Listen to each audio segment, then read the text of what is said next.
Sehingga kalau itu tidak ditaklukkan, ya ini sangat membahayakan keamanan negara, ya. Dan juga kestrategisannya, kemudian juga peluang masuk ke Eropa, dakwah dan yang lain-lainnya menyebabkan penguasa-penguasa Islam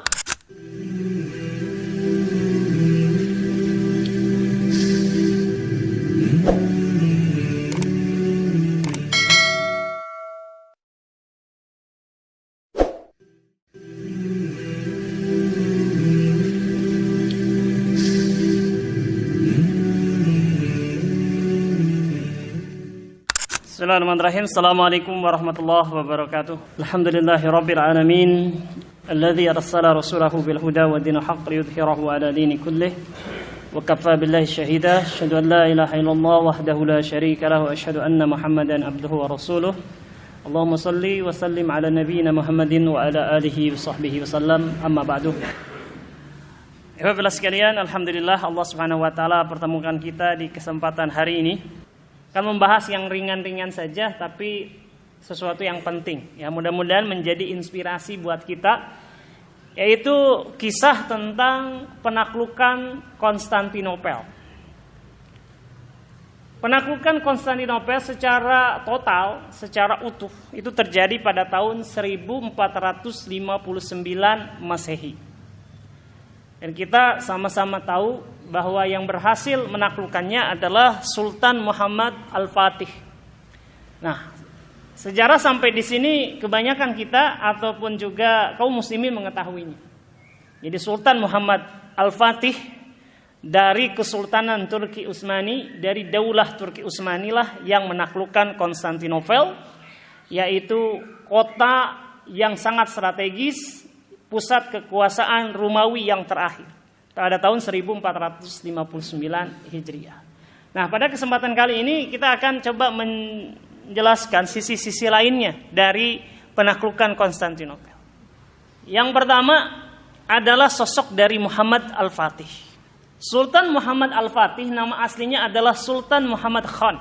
Dia adalah sultan atau khalifah ketujuh dari Kesultanan atau dari dinasti Turki Utsmani. Dari namanya kita tahu bahwa Turki Utsmani didirikan oleh orang-orang Turki. Di mana orang-orang Turki sejak sejarah Islam yang pertama, sejak zaman Daulah Bani Umayyah, Bani Abbasiyah dan juga seterusnya, itu mereka selalu memiliki peran terhadap kaum muslimin. Ya. Mereka dari sejak Bani Umayyah sudah menjadi tentara-tentara Islam. Demikian juga di zaman Bani Abbasiyah. Zaman Bani Abbasiyah bukan hanya tentara, bahkan mereka masuk kepada pemerintahan. Bahkan banyak di antara mereka menjadi perdana menteri. Nah, Kesultanan Turki itu pertama kali muncul ketika dinamakan atau mendirikan namanya Kesultanan Turki Bani Saljuk. Ya, Turki Bani Saljuk. Nah, kemudian bangkit lagi pada zaman Turki Utsmani, di mana ini didirikan oleh seorang yang sangat mereka hormati, ya, yang bernama Utsman bin Utrugul. Nah, dari situlah nama Turki Utsmani. Ya, jadi Utsmani ya bukan dinisbatkan kepada sahabat Utsman bin Affan, tapi dinisbatkan kepada yang mendirikan Kesultanan Turki Utsmani, yaitu bernama Utsman bin Utrugul. Yang mereka nenek moyangnya adalah berasal dari daerah Asia yang kemudian masuk ke Turki daratan, ya. Masuk ke Turki daratan dan kemudian masuk kepada pemerintahan Yaman waktu itu adalah di zaman Abbasiyah. 6 sultan sebelumnya kita tidak bahas pada kesempatan kali ini karena waktunya sempit, ya. Jadi kita akan lebih pada Muhammad Khan atau Muhammad Al-Fatih ini. Hadirin rahimakumullah, Muhammad Khan atau Muhammad Al-Fatih ini adalah putra dari Sultan Turki yang ke-6 bernama Murad II. Dia adalah cucu dari seorang khalifah dari Bani Utsman juga atau Turki Utsmani yang bernama Bayazid II.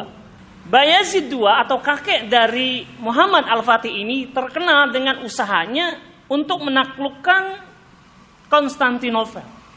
Dan demikian juga sejarah-sejarah pemimpin-pemimpin Islam, khalifah-khalifah Islam, mereka banyak yang berusaha untuk menaklukkan Konstantinopel. Sejak zaman Muawiyah bin Abi Sufyan, di zaman Bani Umayyah itu sudah usaha untuk menaklukkan Konstantinopel sudah dimulai. Bahkan untuk itu Muawiyah bin Abi Sufyan sampai membentuk angkatan laut pertama. Dialah komandannya, walaupun inisiatifnya sejak zaman Utsman bin Affan, tapi di zaman Muawiyah secara modern, secara lengkap itu dibentuk angkatan laut pertama yang salah satu misinya adalah menaklukkan Konstantinopel. Bahkan salah satu panglimanya adalah anaknya sendiri yang bernama Yazid bin Muawiyah. Ya. Dan banyak para sahabat yang ingin ikut serta di situ. Termasuk sahabat Abu Ayyub Al-Ansari radhiyallahu anhu juga ikut. Dia berjihad, ya, berusaha ketika pasukan dari Bani Umayyah berusaha untuk menaklukkan Konstantinopel. Tapi tidak berhasil. Ya, bahkan banyak para sahabat wafat di situ termasuk Abu Ayyub Al-Ansari. Abu Ayyub Al-Ansari itu meninggal di perbatasan ataupun di tepi laut ya, yang menghadap kepada Konstantinopel. Ketika dalam keadaan sakaratul maut, dia bilang kepada tentara-tentaranya, kalau memungkinkan, begitu saya wafat, tolong bawa jenazah saya di titik paling jauh di Konstantinopel yang kalian sanggupi. Dia berwasiat seperti itu agar jasadnya, agar kuburannya, ya, agar kematiannya menjadi inspirasi bagi generasi-generasi muda setelahnya untuk bisa menaklukkan Konstantinopel. Nah, tapi gagal, tidak berhasil. Ya, kemudian di zaman Abbasiyah juga hal yang sama dilakukan dengan serius. Di zaman Harun ar-Rasyid ketika Bani Abbasiyah mencapai titik kejayaannya, usaha itu juga dilakukan. Tapi lagi-lagi gagal. Di zaman kekuasaan Turki Bani Saljuk, usaha itu dilakukan, tapi gagal. Ya, sampai kemudian khalifah-khalifah selanjutnya, termasuk kakek dari Muhammad II, yaitu Bayazid. Sultan Bayazid II juga melakukan hal yang sama dilakukan, yaitu mereka mengepung Konstantinopel, ya, dengan pengepungan yang sangat ketat sampai ketika itu Kaisar Konstantinopel dan rakyatnya tidak bisa keluar melalui jalur dari lautan karena sudah dikepung. Sehingga kemudian mereka menyatakan menyerah. Tapi penyerahan kekuasaannya akan dilakukan ya dengan waktu tertentu. Tanggal sekian misalkan. Dan itu diterima oleh Sultan Bayazid II. Tapi rupanya tenggat waktu yang diberikan itu dimanfaatkan oleh Konstantin, Kaisar Konstantin, untuk terus mengulur-ngulur waktu. Bahkan dia bisa mengkonsolidasikan pasukan salib dari berbagai negeri untuk bergabung bersama dia menambah tebal benteng-benteng Konstantinopel. Sehingga akhirnya Bayazid II tidak berhasil untuk menaklukkan. Ditambah lagi ketika itu muncul serangan tentara Mongol yang dipimpin oleh Timurlang yang menyerbu daerah-daerah kekuasaan Turki Utsmani. Sehingga membuat Bayazid II akhirnya beralih dari Konstantinopel, kemudian membela negeri-negeri Utsmani, negeri-negeri Islam yang diserang oleh pasukan Mongol. Alkisah hasil akhirnya adalah Bayazid II kemudian tertawan dan dia terbunuh di dalam tawanan. Mungkin kita bertanya, ya, kenapa penguasa-penguasa Islam, khalifah-khalifah Islam itu begitu termotivasi untuk menaklukkan Konstantinopel? Kaum muslimin atau pemimpin-pemimpin Islam itu mereka tertarik, termotivasi untuk menaklukkan Konstantinopel dikarenakan yang pertama alasan agama, alasan syar'i. Di mana Konstantinopel ini disebutkan oleh Rasulullah sallallahu alaihi wasallam.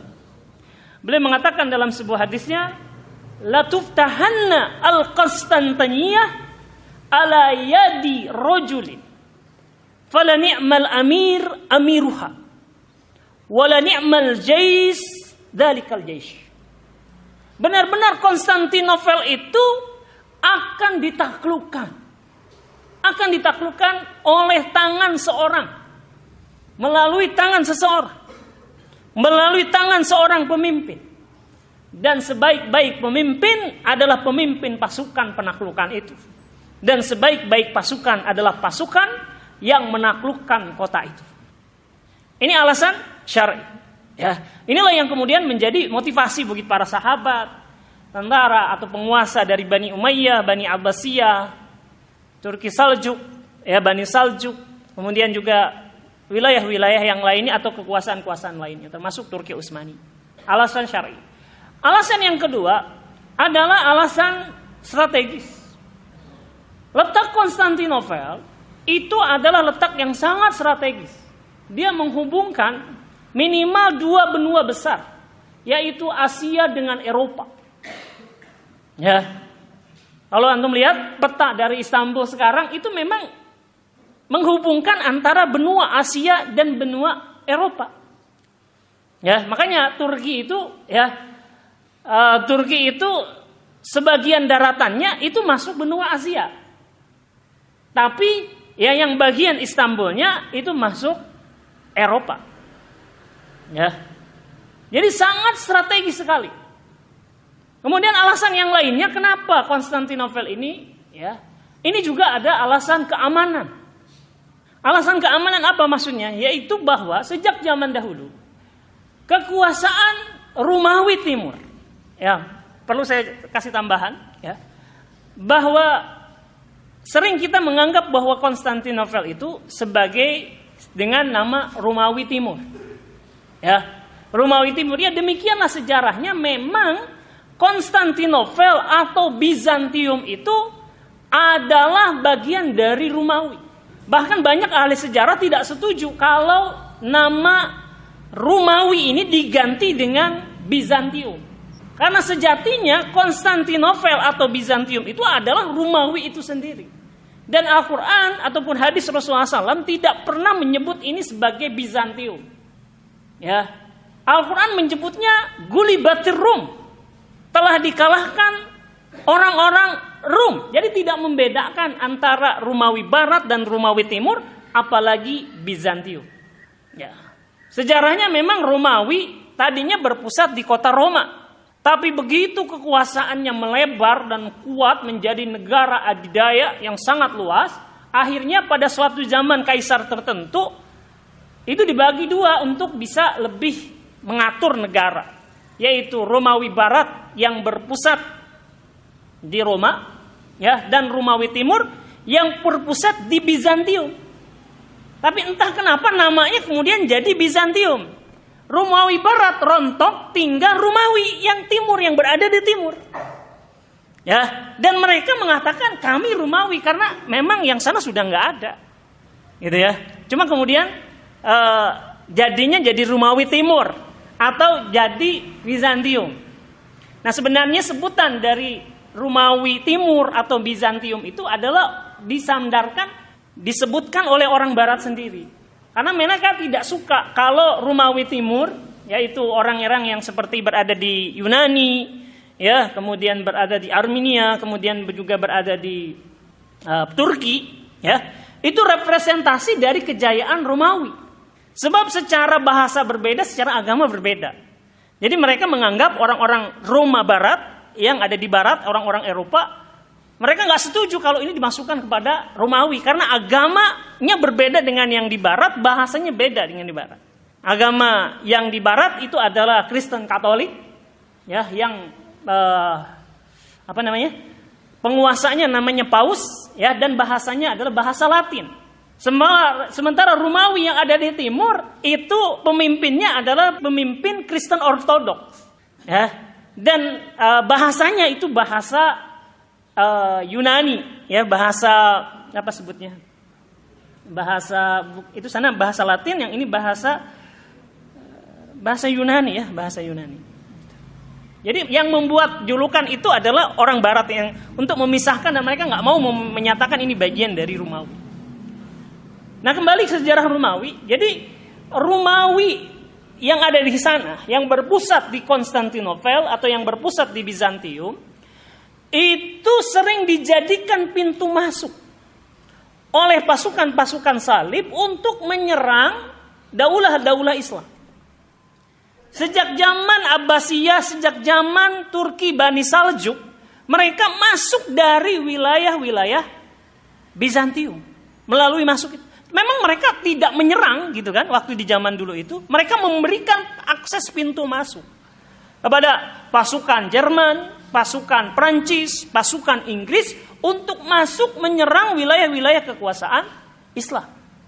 Sehingga kalau itu tidak ditaklukkan, ya ini sangat membahayakan keamanan negara, ya. Dan juga kestrategisannya, kemudian juga peluang masuk ke Eropa, dakwah dan yang lain-lainnya menyebabkan penguasa-penguasa Islam itu sangat tertarik untuk memasuki Konstantinopel, untuk menaklukkan Konstantinopel. Kota yang sangat indah, dikelilingi oleh lautan-lautan yang indah, dikelilingi oleh 3 selat yang sangat bagus, Selat Bosporus, Laut Marmara, dan satu lagi yang disebut dengan Selat Tanduk Emas.